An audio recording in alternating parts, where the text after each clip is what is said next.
All right. Today we're going to be talking a little bit about our trip that we just took to Ghana at the end of August. But first, I'd like to introduce the team that went to Ghana, the travel team. I'm Amanda Sparks. I'm a senior civil engineering major. I'm Rachel Broughton. I'm a sophomore engineering physics major. I'm Andrew Rowan. I'm a senior electrical engineering major. I'm Sanders Park, a senior civil engineering major. And then we had one of the professors, Dr. Garcia. Hey, I'm Gustavo Garcia, and I teach Spanish. And then we had our technical mentor, Jed Holt. I'm Jed Holt, a 70 grad at Rose-Hulman. And then there were two members of our team that couldn't be here today. They're Jordan Camp, who's a senior mechanical engineering major, and Camille Lysdell, who is a sophomore biomedical engineer.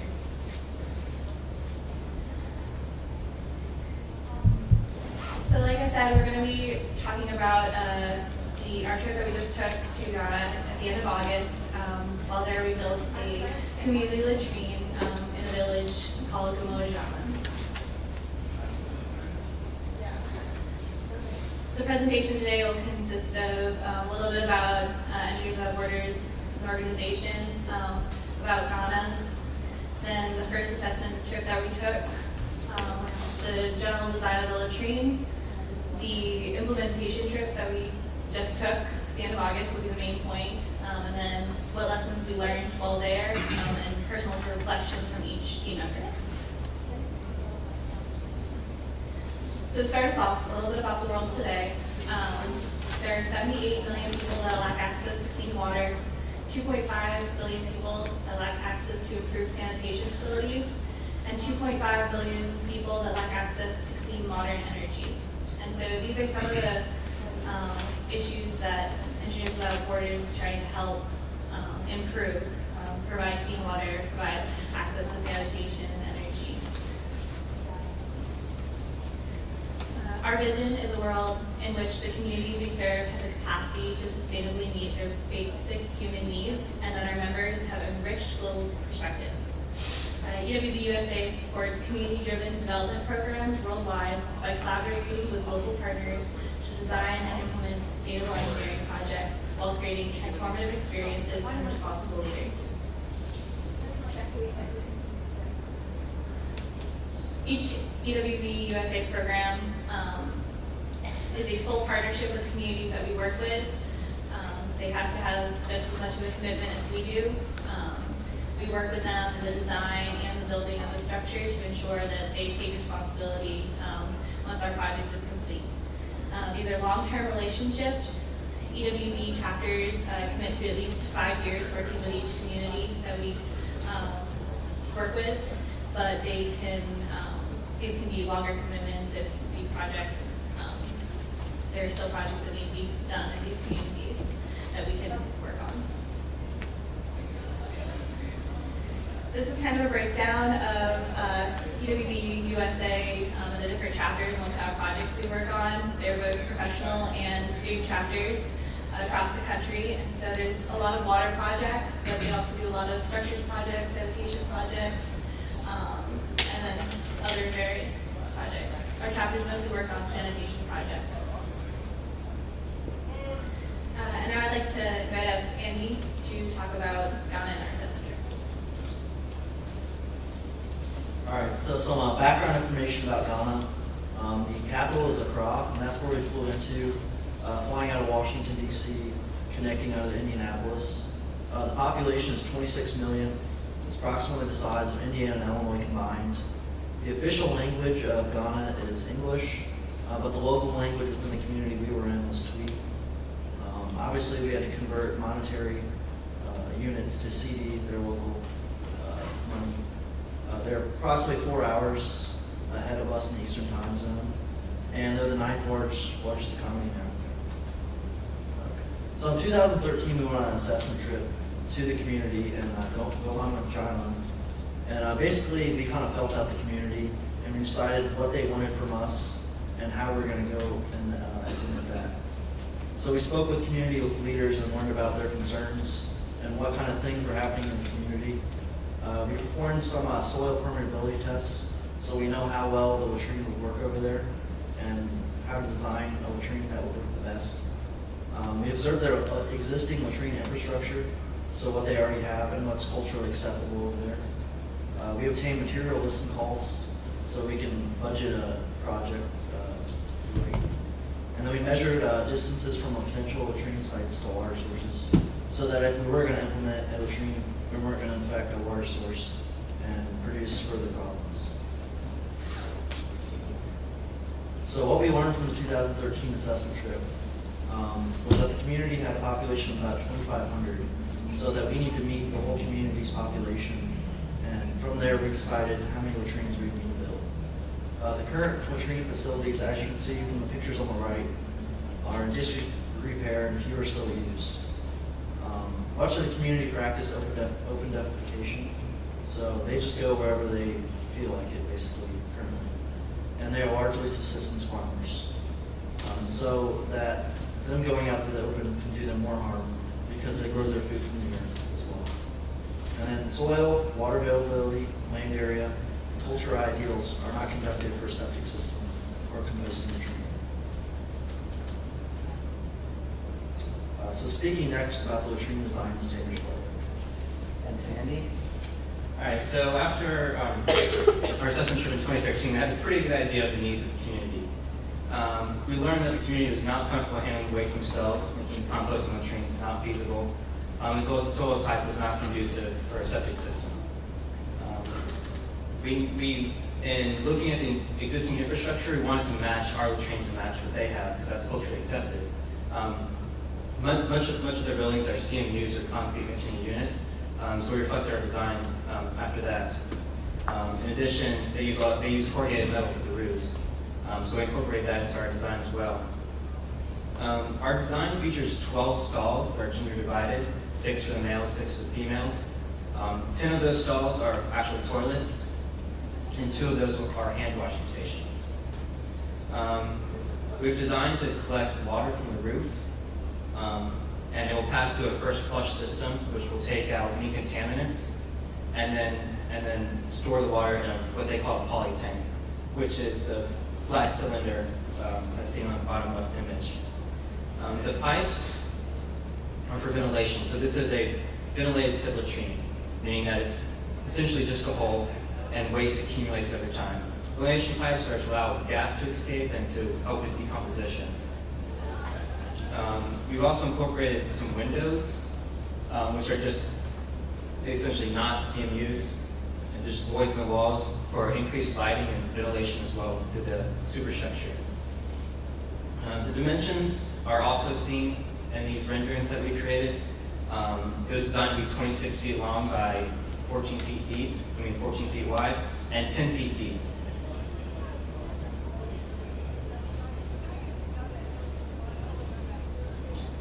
So prior to us traveling in August, we had sent pit dimensions to the community. We wanted, given our time constraint of 2 weeks, we wanted the community to go ahead and excavate the site prior to our arrival. So we sent them dimensions. We used a step excavation, which met OSHA standards, given our soil type. Upon arrival, we took basic dimensions, and we realized that in both directions, the dimensions were a little too small, and that the pit was a little too deep from what we had given them. But that was okay, we were able to work with that. Additionally, we had specified in our assessment trip, we had located 4 spots to where they wanted latrines. And so we knew that we were wanting to work with this one site, which had a natural slope to it. But they ended up digging the site at a different location. So we were a little thrown off by that because we had somewhat tailored design to that slope of the soil at the other site. So it was a little bit too small, but that was all right. The picture on the top right is us starting to pour the footing. So it's a reinforced footing, 2 feet wide by 1 foot deep. And those are what the walls of the pit will be resting on. As I mentioned, we wanted to reflect the existing structures and use CMUs. But when we got there, these are the blocks that they had. They were not structural. We joked that they were made out of pixie dust because they would just crumble. You could almost crush them with your hands. It was pretty unbelievable.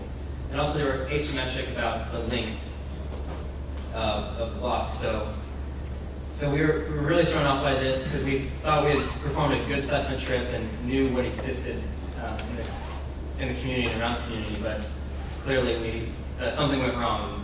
We were thrown off by this. I know Jed and I didn't want to talk about it, but we were like, what do you do? Like, this is our whole design is based on the CMUs. But we ended up Skyping with Dr. Adu, actually, one of our other faculty advisors, and we decided to do 4 cast-in-place walls, reinforced cast-in-place walls. So the image on the bottom left is local starting to put up formwork for those walls, the exterior walls. They expressed to us that they were confident in being able to create these forms for the walls. When we started pouring, we had some issues. The forms were not strong enough. They deflected pretty substantially while we were pouring the walls. And this is an image of one of our first pours, actually. And it's a little difficult to tell, but the plywood is buckling by several inches inward. And you can see one of the stiffeners actually splintered. So we stopped pouring that day, kind of reassessed how we could further reinforce the forms and some other implementation strategies. So what we ended up doing is actually snaking through the forms, only pouring like 1 or 2 foot lifts around, so the forms wouldn't deflect too much. By the time we got to one end of the forms, it was about 30 minutes, 40 minutes, and the concrete had set on the other side. So we start back over and just slowly snake through. The locals, they use headpans to carry the concrete. So, I don't know, like a cubic foot maybe of concrete. And so, it took a long time. Everything was hand mixed. Very tedious work. And then, so the image on the middle, on the bottom, is us pouring 6 foot lift. So we pour to 6 feet, just snaking through 1 feet at a time. And then on the bottom right is after the forms have been removed, that first 6 foot lift.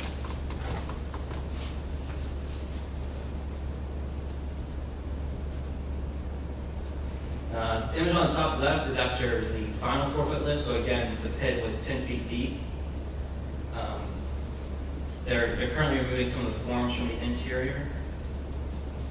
Instead of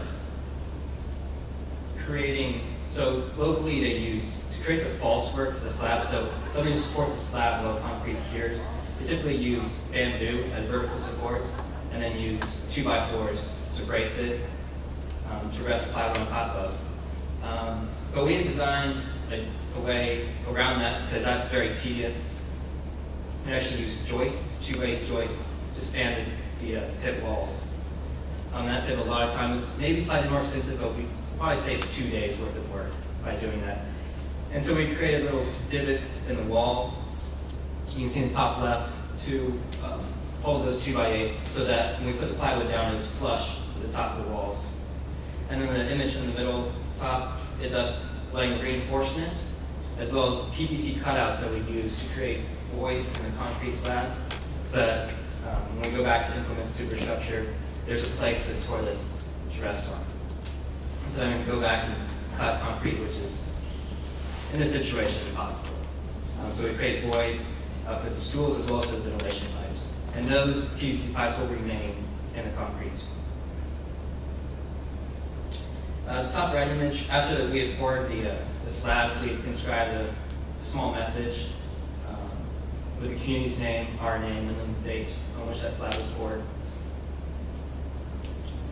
And bottom left is the final product, which at the end of our 2 weeks, we covered the rebar with 2x4 so it wasn't exposed.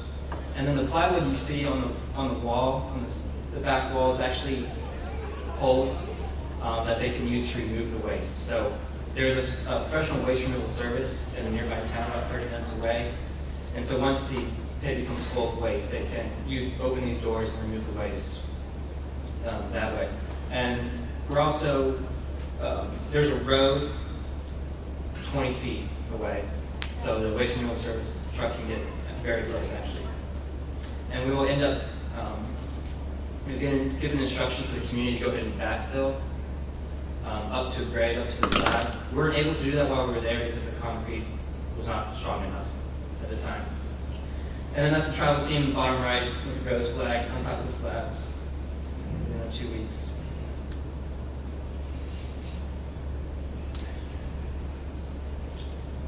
All right, so I'm going to invite Rachel up to help me talk about some of the lessons that we learned during this trip.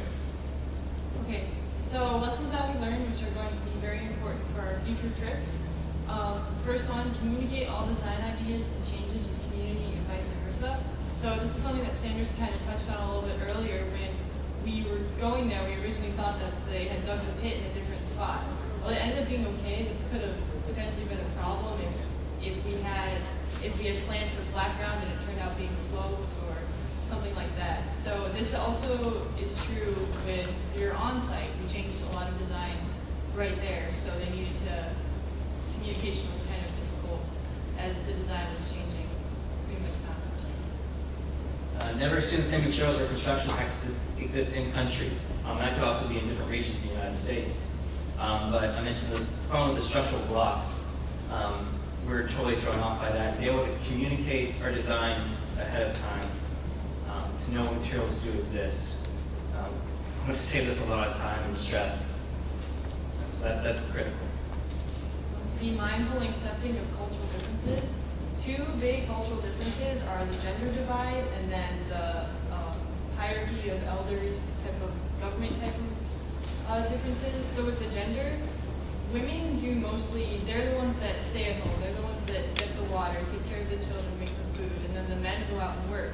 So when we were working in the pit, working on the substructure of the latrine, the men were the ones doing all of that heavy labor, the heavy lifting, mixing the concrete, everything like that. So when Camille and Amanda and I were down in the pit working, everybody was pretty shocked once they realized that we were actually doing stuff, shoveling and carrying things.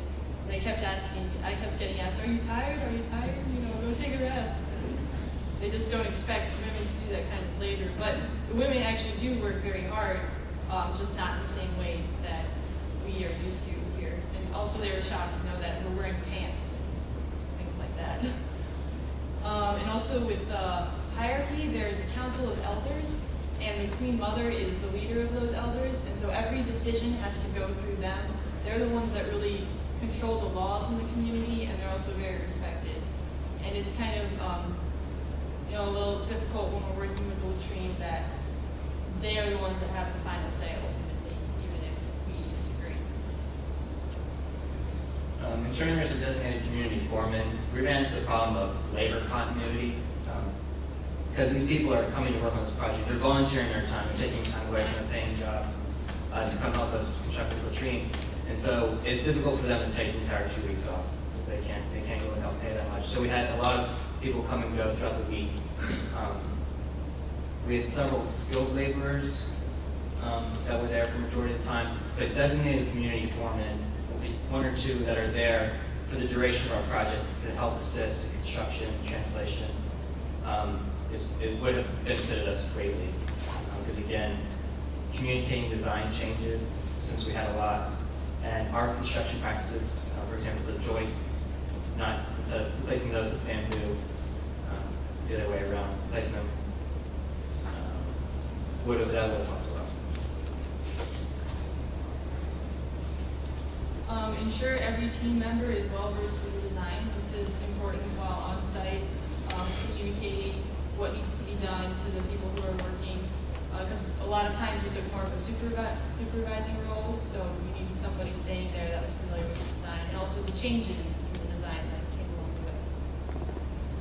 Creating a detailed construction plan well in advance. We had a construction plan. It was not incredibly detailed because we were unfamiliar with their construction practices and how this project would progress. But definitely having that so that every member knows what they're doing each day. There's not going just sitting around twiddling their thumbs. And also, again, I mentioned there's few skilled laborers. So knowing in advance what days we'll need skilled laborers, we would greatly benefit from that so that we don't have to take them away from their paying jobs when they don't need to be. Budget for construction materials in addition to structural materials. So there's a lot of detail that needs to go into planning that maybe we don't necessarily always plan for in advance. So this is talking about like the ties to tie the iron rods together, or maybe like tools that we didn't think of buying before. Then we had to go a lot of back and forth between the material vendor and the site because we didn't have everything we needed all at once, things that we maybe didn't think of right away. And we also learned that everyone needs to have a measuring tape on them. We had like 2 or 3, and that's a disaster because everyone's always asking for tape measures. So definitely having each tribal member equipped with a tape measure is critical. Diminishing the project to optimize material use and construction time. This is especially critical in a developing nation that we're working in, where cost is huge. So what I mean by this is creating project dimensions that are multiple of existing material sizes so that we use all the material and we limit how much sawing, cutting needs to be performed. We ran into this issue. We did a lot of plywood cutting where if we would have made the pit 6 inches more or a foot in one direction, we wouldn't have had to do that. And knowing what materials are available and what dimensions they exist in country is pretty critical. I didn't mention this during the implementation slides, but the bottom middle is us performing E. coli testing. So we had Peachtree films that we went and tested some of the water sources nearby because we're trying to do a study on how potentially our latrine system is going to impact the surface water quality of the community because they do use the surface water for multiple things. So that's Amanda performing those tests. So every time we go back, we'll collect more data on that. So avoid asking yes or no questions. In the culture in Ghana, especially with us being, the big white men in their country, they always just want to please us. They want to tell us what we want to hear. So when we ask, did you do this? Have you gotten the supplies for this? They would just say yes, even maybe if it's not true. Like one time we were starting to pour the concrete even though the forms weren't done, but we had a group of guys working on finishing the forms. We kept asking them, are you working on the forms? And they kept telling us, yes, they are. And it turns out that they didn't have the plywood to do the forms. So they were just telling us what we wanted to hear instead of what we needed to hear. So things like that. And that kind of runs into the next bullet. Having sufficient amount of materials and tools available. Having someone kind of keep track of materials. Again, we ran out of plywood. We didn't have tape measures when we needed them. We didn't have wood saws to begin with. All we had was hacksaws to cut the rebar. So again, just making sure that we have all those materials on site when we need them will greatly reduce our construction time. And that can be kind of helped by keeping better notes on materials and delivery costs. There's a lot of the material vendor people coming to the site, dropping stuff off. We're not really sure exactly what got delivered and how much it cost until we squared up at the end, but it probably would have been better to go through and do that as we get the materials. We had materials actually delivered to site. We called the vendor and he would bring a truck either that afternoon or the next morning with supplies that we needed. And like Rachel said, we didn't square up to the very end. And we didn't do a very good job of keeping, the trucks are really small, so they actually bring an order and multiple deliveries. So if you order 12 pieces of plywood, then I bring 10 one time with some of the other supply spots. So keeping track of what hasn't been delivered, so we're not paying for materials twice as well.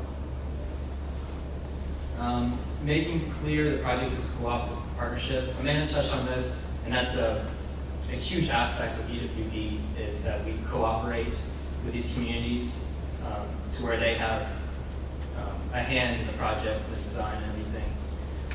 And we had made this clear to some of our contacts and the elders, but we hadn't made it so clear to the construction workers. And then Rachel said, they view us as Americans coming in, we have infinite knowledge, we know how to do everything.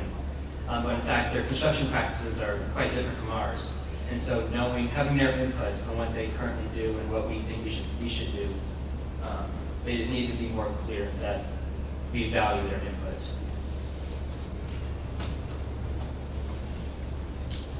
All right, now we're going to talk about some of our personal reflections, kind of things we took away from this trip that might be a little bit outside lessons learned. And I think Rachel's first.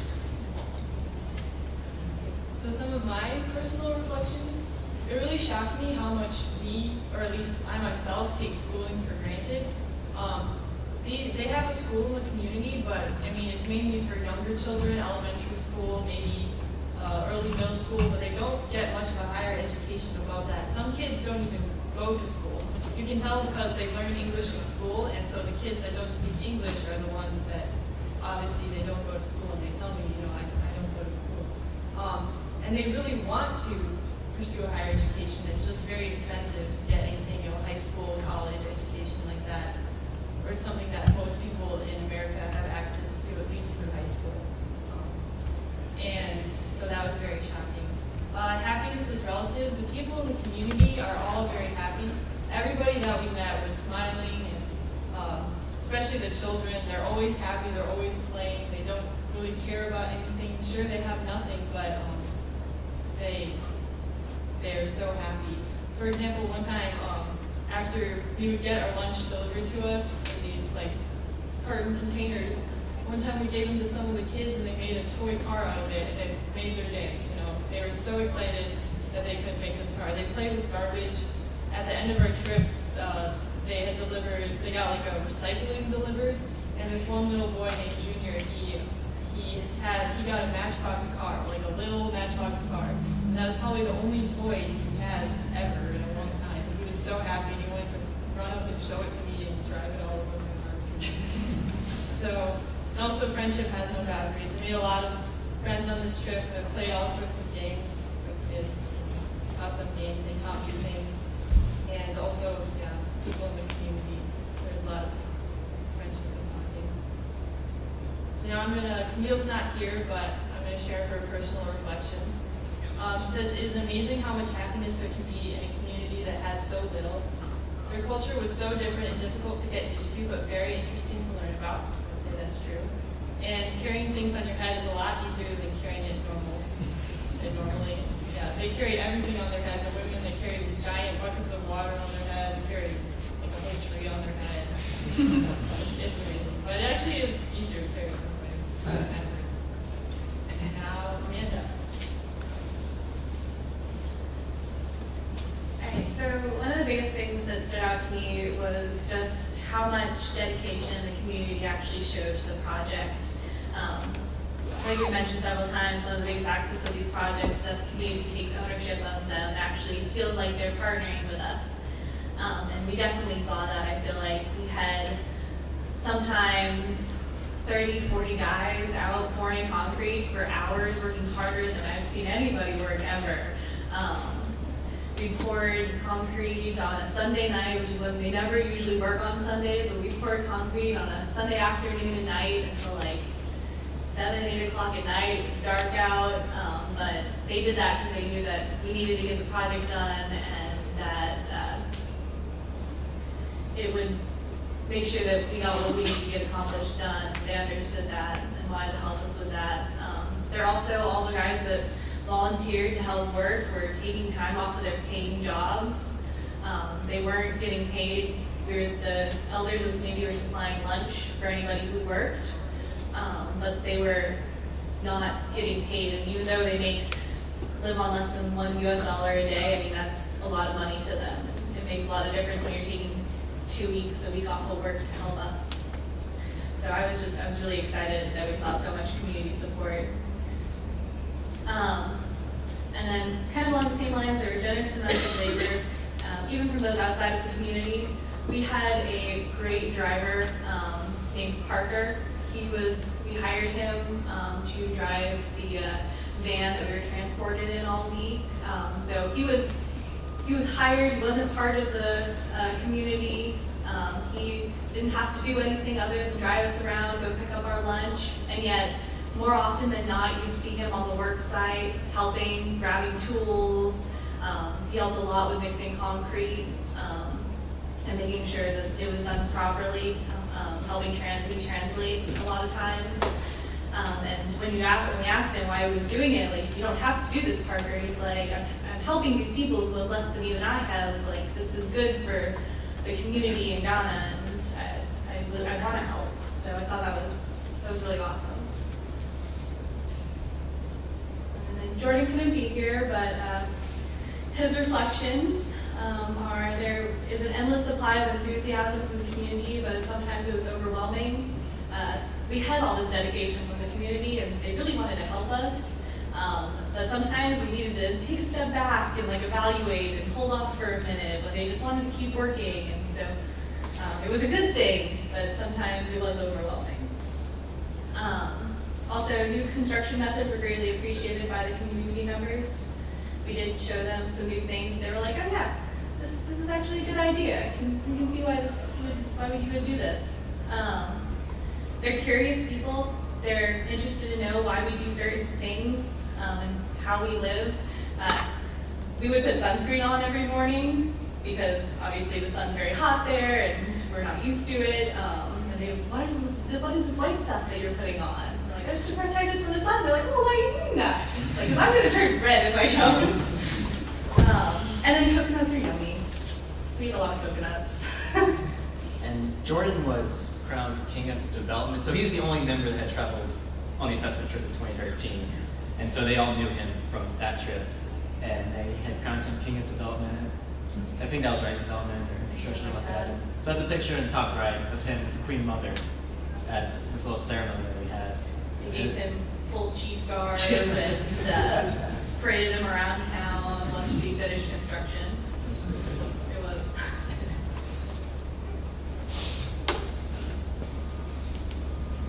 So some of my reflections.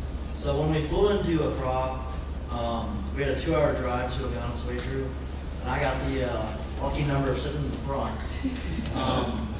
And I got to see some of their driving conditions, and it's a lot different than how we drive in the United States. So if someone wanted to take a left turn and cross 2 lanes of traffic, they'd just go ahead and do it. They would just push their car out there, and you'd be sitting there like, oh, we're gonna hit them, we're gonna hit them. Yeah. But yeah, it was just really interesting to see how they operate motor vehicles. And obviously, we didn't do any of that, but it was really interesting, I guess you could say. And then they had like signaling infrastructure, but a lot of it didn't work. So it was a lot of people like looking at the other person working through kind of thing. And then another one is lead by actions, and locals will jump in with you and you'll earn their respect. So if you want something done, just go ahead and start doing it.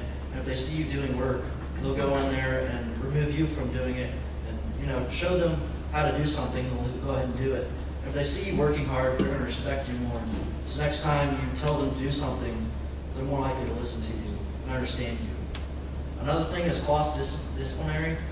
Me being an electrical engineer, I don't know anything about civil engineering. I didn't know the difference between concrete and cement before I traveled.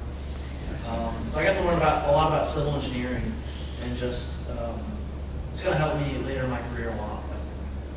And then also the difference between design and implementation. We had this great, grand design, but once you go over there and start doing everything started to change. Nothing that we had on paper was what we were doing, basically. So there was a lot of differences, and now knowing those differences between design and implementation, it'll help us improve our design in the future. I'm going to flip back to this picture of Andy wearing the headlight. So like Amanda mentioned, there was 2 nights where we worked to about 9 p.m. And it got dark there about 6:30, 7. So we're working into the night. And for whatever reason, we had all decided to bring headlamps. So we had headlamps. And so we were there pouring concrete through the night. Some of my reflections, you go to some cultures and you're maybe hesitant about taking photos. You don't know how they might feel about that, but it turns out the locals love taking photos of you. Anytime you have a camera, they just flock. They flock to you, and it was overwhelming. And I knew as soon as I got my camera on my back, I was like, all right, here we go. Now I want to get some construction photos, and they want me to take pictures of them. And one kid just when do you want to stop? And I'm like, I already took 10 pictures of you. He's like, last one. He said that every time. There's no time in photos I had of him. So that was fun. I actually enjoyed that. So we got a lot of good photos that you've seen through the slides that we've presented so far. Everyone's talked about this, but locals are extremely hardworking. We're working 9 to sometimes 9 every day, and it's just relentless work. So we're thankful for that. I always felt very safe in the community. When we're in the community, there's almost like an sense of protection. They did everything in our best interest. I was never felt threatened. All our stuff, we could just pretty much, it was like almost like Rose. You could leave your calculator or something sitting near the construction site, and you didn't have to worry about anyone taking it. And so that was a really good feeling. And it helped us connect with the locals a little bit more, because they realized we were coming here to help them, and they shouldn't take anything away from us. You're never too young or too old to make an impact in the world and in others, and I strongly believe in this. I know Jed had never traveled on an international trip like this before, but I hope that he was impacted, as well as hopes that he made an impact in others. And I don't know if he ever dreamed that he would have this opportunity to travel with a chapter such as us to Ghana. But I hope that's clear for everyone, because even after you retire, you can still make an impact. And also for Rachel and Camille, they're now sophomores, freshmen when we traveled, and I also bet they never dreamed they could travel on an implementation trip such as this, just as a freshman in college. Jed, if you want to come up and share some of your thoughts.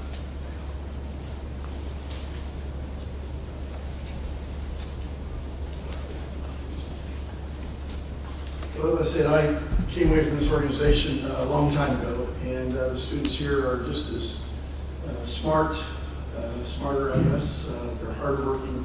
I gained a lot of respect for these 6 students the 2 weeks I was with them. The people over there, they're not just friendly, they're genuine, they're open-minded. They're serious in their dedication to the project, but I took a little video. I don't know if you had it, Sanders, or not, but the whole time they were working, just incessant chat. They're just always talking to each other, having a good time, making fun of each other. But they're some of the hardest working people I've ever met in my life. They never quit. I think we all do this. I think we all go about our daily lives here in the U.S. thinking that this is the way the world is. And we're a very small part of the world. And you can see it when you go to places like this. As Sanders said, this was not on my bucket list, but I was volunteering for it. I loved it. I'd like to go back and finish the project myself. And it was successful for 2 reasons. That was the hard work of the people that were there and the students that went on the trip. It was like I said, such a pleasure to be with them and to work with them. It was just astounding. Sanders mentioned some of the problems we had earlier with getting tools, equipment. We didn't realize we could use a concrete block until about Wednesday after we arrived on Monday. So we were already 3 days in the hole before we realized these blocks were not constructible. And we changed our design to cast in place concrete. So naturally, all the tools we brought with us to lay block didn't exactly work with building concrete walls. So we changed gears pretty quickly, and it was quite an experience. And now I know a King Jordan. I never thought I'd get that close to somebody, but I actually touched him. So that was my recollections. And then if Dr. Garcia, you'd like to come up, talk to the bigger questions.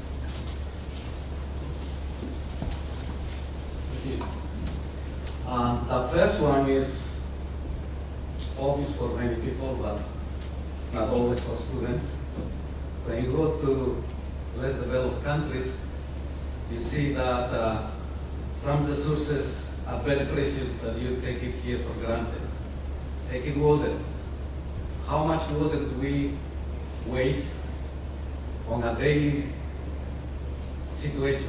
Whereas in this country, and you witness this, people don't even have access to drinking water.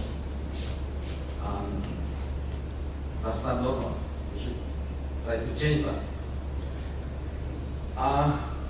The work that you do, the work that other organizations do as humanitarian aid, it's very important. It's very exemplary, but it's not enough. The aid should focus more on development, creating jobs. Creating jobs is the more efficient way to combat poverty. Unfortunately, poverty grows faster than a cancer. I know that this is not within your control, but if these national organizations don't hear from you in a way that you demand broader commitment, they're not going to do it. Finally, children's happiness is contagious and is worth a long trip. In the Spanish tradition, in the region of the Andes, we have a saying that it says that when a child is happiness, something magic, something divine happens because God is within that children. I firmly believe this. I was very happy with surrounded by children, especially. And my last thing would be to thank you for all the hard work you did over there, and also thank you for being such a good team. You made my job really easy. Thanks.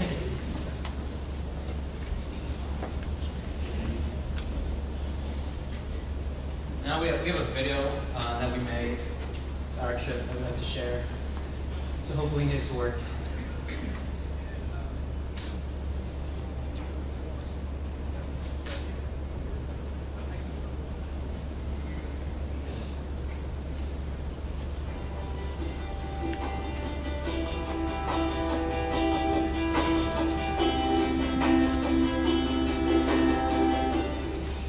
We are Rose-Hulman Institute of Technology's chapter of Engineers Without Borders. Our mission is to design and implement sustainable engineering solutions in developing communities around the world through partnerships that foster student growth and community prosperity. We envision a world in which every person has the capacity to meet their own basic human needs.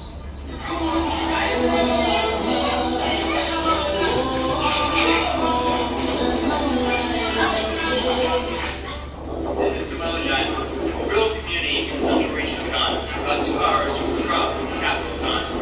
In August of 2013, we traveled on an assessment trip to meet with community leaders and learn about the needs of the community. We learned that the community suffers from a sanitation issue due to lack of adequate places to go to the bathroom. Much of the community practices open defecation while using the limited privacy of brush and other plants. The bathroom facilities that do exist are in a very poor condition and pose structural safety threats. Children in the community are at a higher risk of contracting fecal-borne diseases, as most of the surface water is polluted with human waste.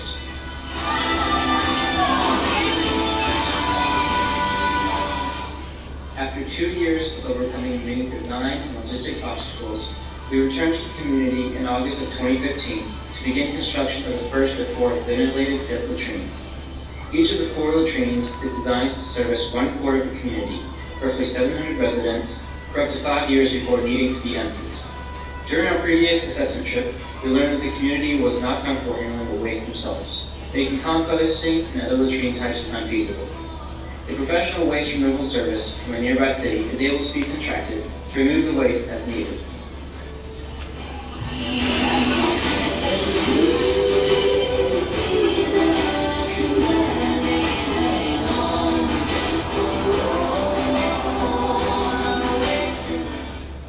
The team plans to return to Rose-Hulman Mine in February 2016 to complete the rest of the first latrine and to assess other needs of the community.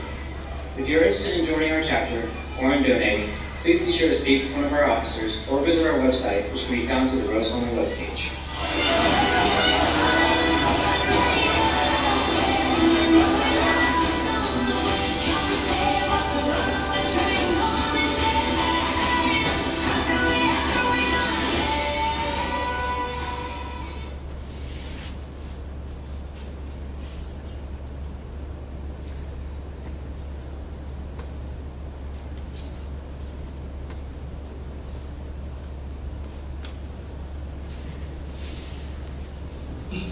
And so with that, I'd like to go ahead and open it up to questions.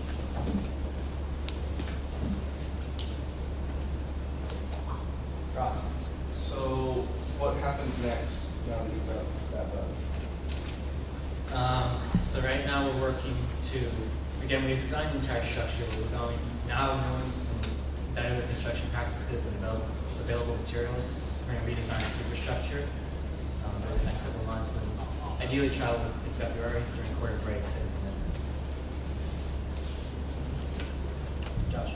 Were there any language barriers that you had to overcome to get the structure completed? I know you said they learned English in the school there, but you had to communicate a lot of specific things to build that structure to construct it. Did you have anything you had to overcome in that aspect? Yeah, definitely. And so I mentioned about that, dedicating community foremen to help translation. The skilled laborers, we could communicate with them. They spoke broken English. Our community contacts, there's a couple, we had 2 there that spoke fluent English, and they assisted in translation. But again, having those designated people in the future will definitely help. I don't know if anyone wants to add to that. I mean, some people did speak English some more than others, but it's still hard to communicate with their broken English. So having someone there to help translate is always better than trying to hand gesture and use simple English phrases to try to convey that, like, the concrete needs less water in it. Like, Well, also, if I could say that just English translation to Tweed, if they don't know the construction process, all you get is words back and forth. You don't really get a meaning. And that was part of what we saw too. The words could exchange, but not the full meaning of what they're trying to convey. So the skilled laborers ideally know better what we're trying to do and communicate it better to the other construction workers.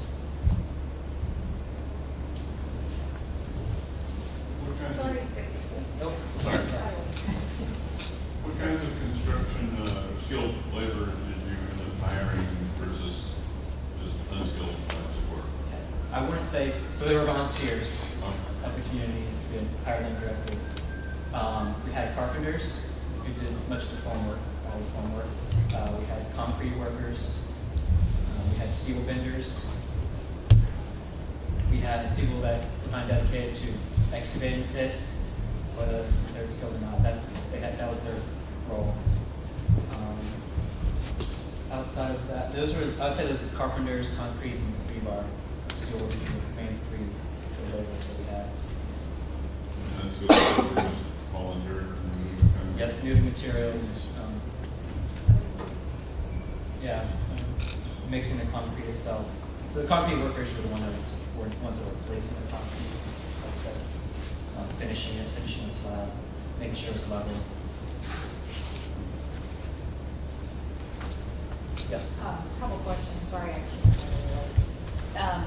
The materials they used for building, were they all locally available, or Yes. like the concrete powder mix? And Yes, the cement, everything's local. So that's a huge part of Engineers Without Borders.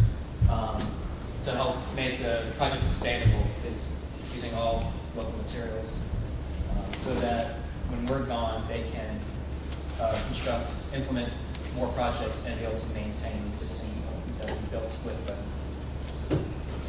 And you said something about after 5 years, this will be helped out, or? So we have rough accumulation rates that we gathered from several sources. So we're hoping 5 years. We really don't know. But we're hoping a minimum of 5 years before they need to remove any of the waste. After, so I mentioned in the video, but the community wants 4 latrines geographically located to service. So they pretty much divide the building into quadrants. So once we have all 4 latrines, hopefully they maybe could last up to 10 years. But yes, waste will accumulate and we'll need to be onto something. And will there be a charge for that? Yes. Whatever comes in? Yeah, so the professional service that comes in, there's a fee associated with that. During design, we communicated to the community that there was going to be a fee involved, and they said yes, we were able to raise these funds, and we're okay paying that. Along that same question, is there some sort of committee or structure that's going to help maintain these? How do you? That's an issue we're running into right now.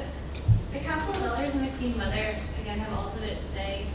So they have a lot of thoughts on how the latrine is going to be cared for and used once it's finished. And so they're definitely planning on designating someone to clean the structure and make sure it's maintained properly, watch to see how it's done.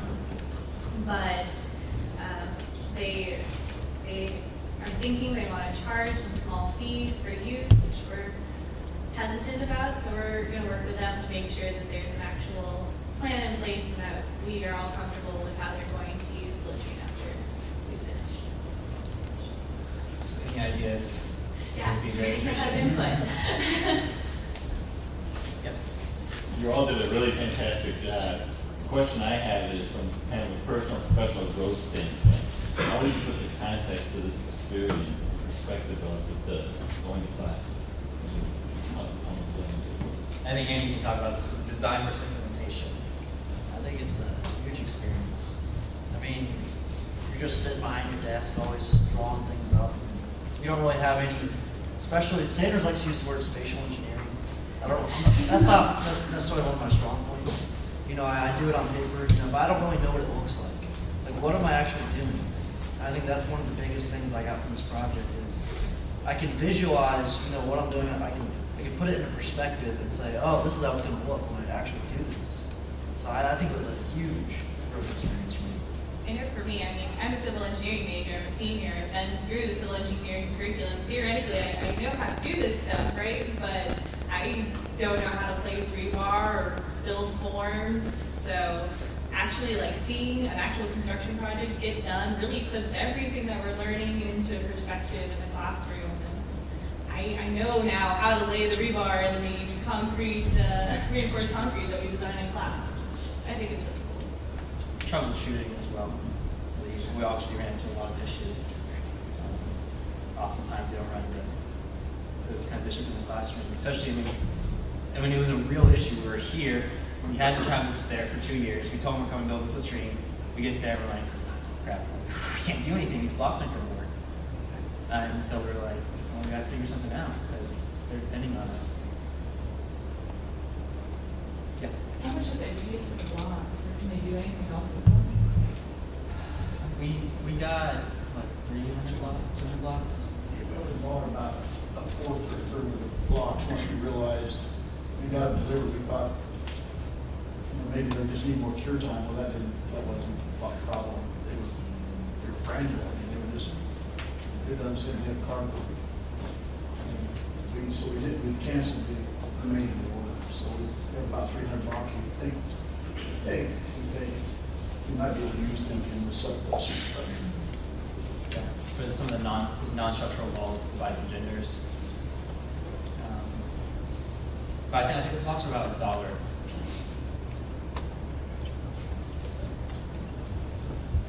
Yeah. What budget did we get over there? I guess, I assume you did have a budget, but I guess how did the funding come for the project and stuff?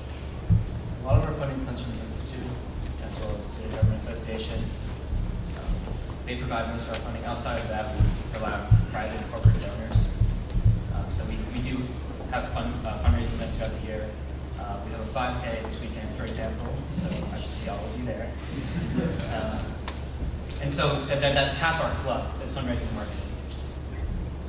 Getting our image out there to know who we are, that we do need help running these projects. And plane tickets, $2,000 a piece. This whole trip was $30,000, something crazy. So material, the latrine itself will end up costing close to $12,000. It's all done. And then you run into unexpected costs. Like Rachel said, the material supplies, tools, the wire to tie the rebar, blade saws. We also put a plastic tarp over the slab so it would cure better, to put it in layman's terms, so that the water doesn't evaporate. And so that was a couple $100 that we had not anticipated as well. Does that answer your question? Yeah, absolutely. Yes. Yeah, to supplement your question, I think also one of the things is you get to see a project all the way to completion. So in class, you do research and design, but you never get to build what you just designed, and you never get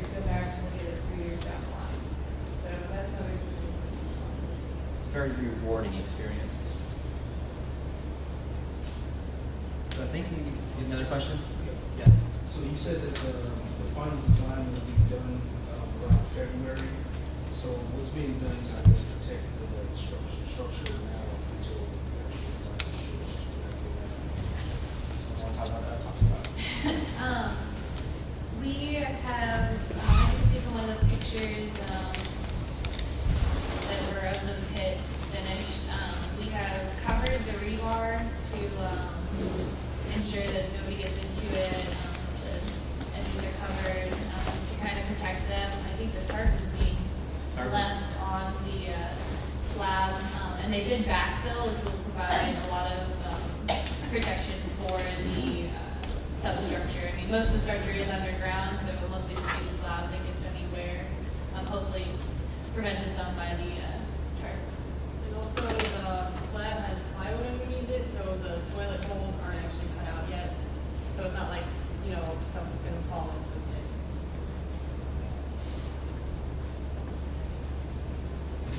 Is there access to heavy machinery over there, over, like, for instance, the excavation for the pit? Is that all done by hand, or? It was not.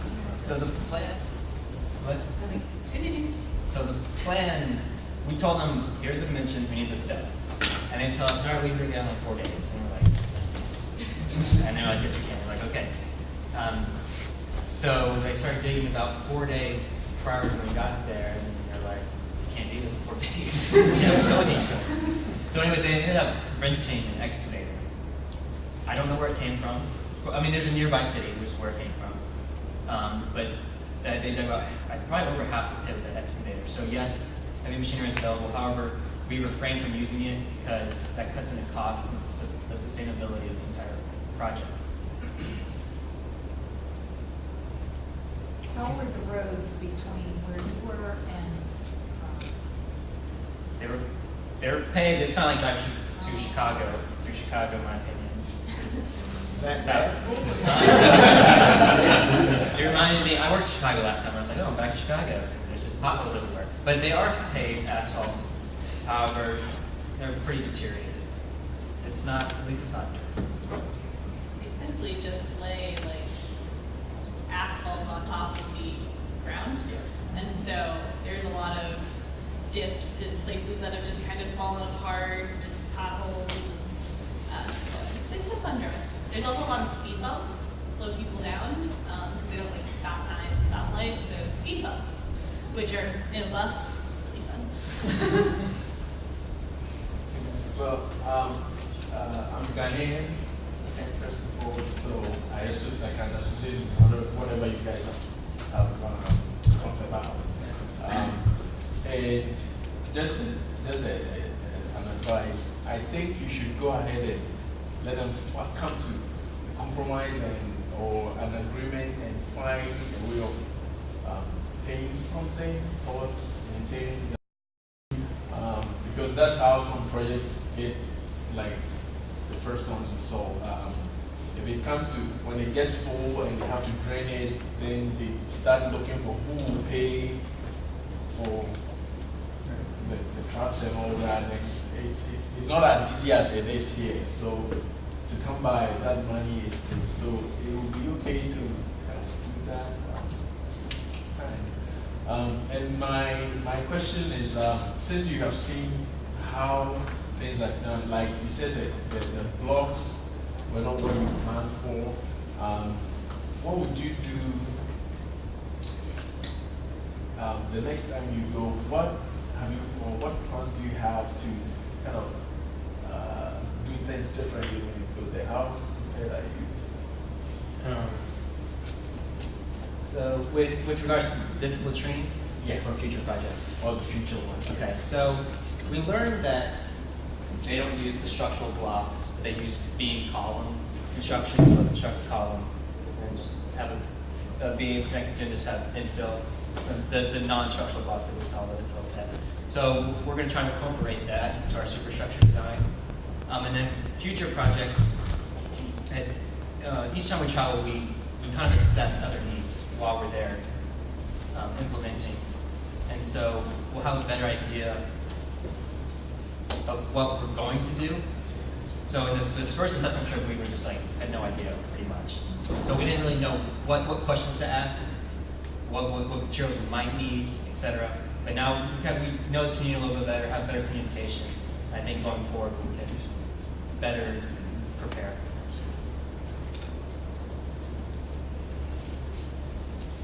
Any more questions? Where did you stay on the travel time? We stayed in a town called Through, and it's a larger town, city area. We stayed in a hotel guest house there, which was actually, it was very nice accommodations. And that was about 20 minutes to a half an hour drive, depending on traffic, from Gamojan. About 2 hours from 2 hours from Accra. So I think we only have a few minutes left. While we're in the community, we were gifted with this Unity trophy,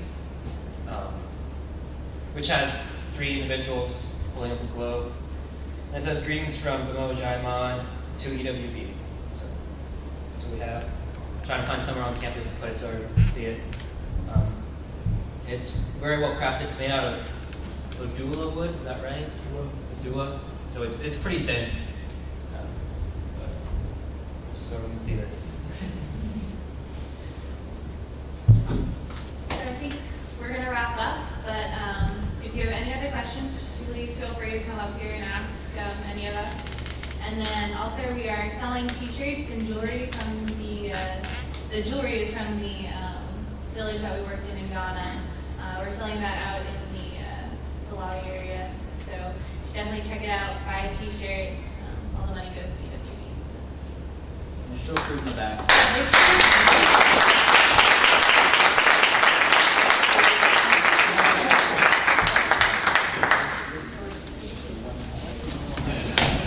Thank